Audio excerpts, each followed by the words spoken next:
All right, let's jump right in. We're going to talk about this invisible force that literally shapes every single moment you're behind the wheel.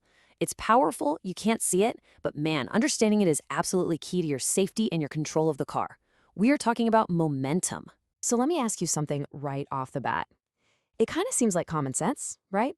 If you double your speed, you just need double the distance to stop. Makes sense. But is that actually what happens on the road? The real answer might just surprise you, and it's at the heart of why we have to talk about momentum. So here's what we're going to cover. First up, what is this invisible force of driving? Then we'll get into the nitty-gritty of mass and velocity's power. After that, we'll clear up that classic mix-up, momentum versus inertia. And finally, the big one, how to use all this to drive with foresight. All right, let's dive into part one, the invisible force of driving. You hear this phrase thrown around a lot, quantity of motion. It sounds a little science-y, right? But what does that really mean for you when your hands are on the wheel? Okay, at its core, the physics is actually pretty straightforward. Momentum is just two things multiplied together.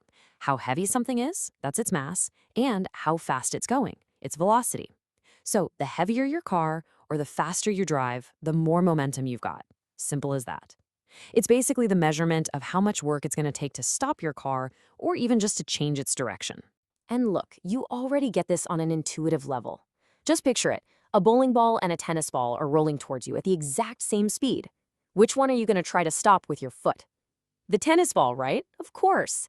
That extra oomph, that feeling of force from the bowling ball, that's momentum. And your car? It's like a giant bowling ball on wheels. Okay, so let's really dig into those two ingredients, mass and velocity, because this is where things get really interesting and honestly kind of mind-bending for anyone who drives. All right, let's go back to that first question I asked. You're cruising along at 30, and then you punch it up to 60 miles an hour. You've doubled your speed. So what does that do to the energy your brakes have to deal with? It's not double. It's 4 times. Yeah, 4 times the energy. So why 4 times? It's because the kinetic energy, that's the energy of motion, it doesn't just go up with speed, it goes up with the square of your speed.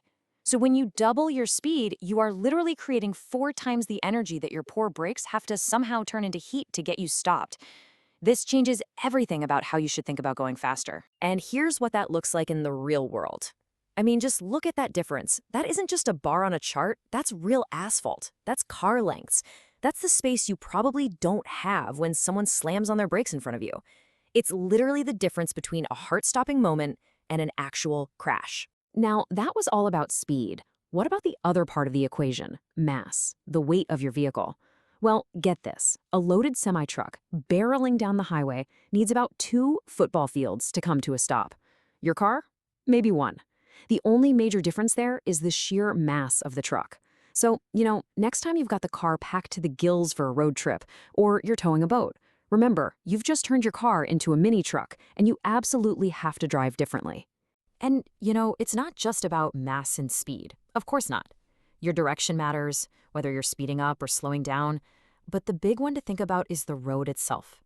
Picture a wet or icy road. Your tires can't get the grip they need to push back against all that momentum.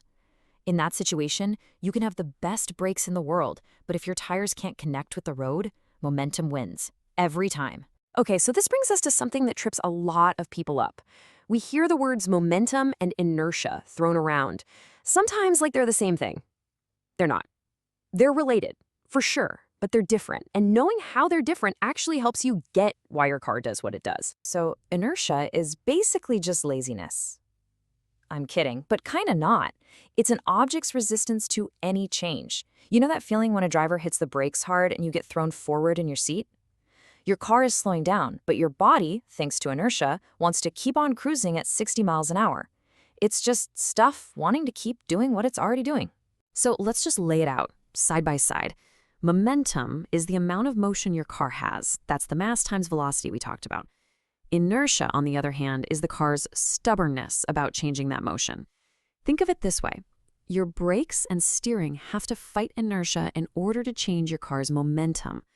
It's a small difference in words, but a huge one for how a car feels and handles. Okay, so physics lesson over, right? What's the point? Why does any of this matter? Well, this is where it all comes together. Understanding this stuff isn't about passing a test. It's about turning that knowledge into real-world skills that can actually make you a safer and honestly, a much smarter driver. You know, if you really want to see this in action, watch a professional truck driver. Those men and women are masters of momentum. They have to be. They're looking so much farther down the road than the rest of us, constantly calculating, constantly managing that massive force behind them. They're not just reacting to a car in front of them, they're planning for it a half mile away. That's a mindset we can all learn from. So, how do you get that mindset? Here are 4 super practical things you can do. 1. Increase your following distance. Seriously, that space isn't just being polite, it's a safety cushion that physics demands. 2. Start anticipating everything way earlier. See a red light ahead? Coast. See your exit coming up? Ease off the gas. It's about bleeding off momentum smoothly. This leads to number 3. Be smoother with everything. Your passengers will thank you, and your car will too. You're working with the car's momentum, not fighting it. And finally, number 4. If you're loaded down with people or stuff, you gotta adjust. Give yourself way more space for everything because you've just cranked up the momentum dial. So I'll leave you with this one last thought. The next time you're out on the road, really think about it. Knowing what you know now, that doubling your speed means you need 4 times the stopping distance. How does that change the way you look at the car in front of you? How does it change how you judge that gap? It's something to really chew on. Drive safe out there. Please like, subscribe, and get notified.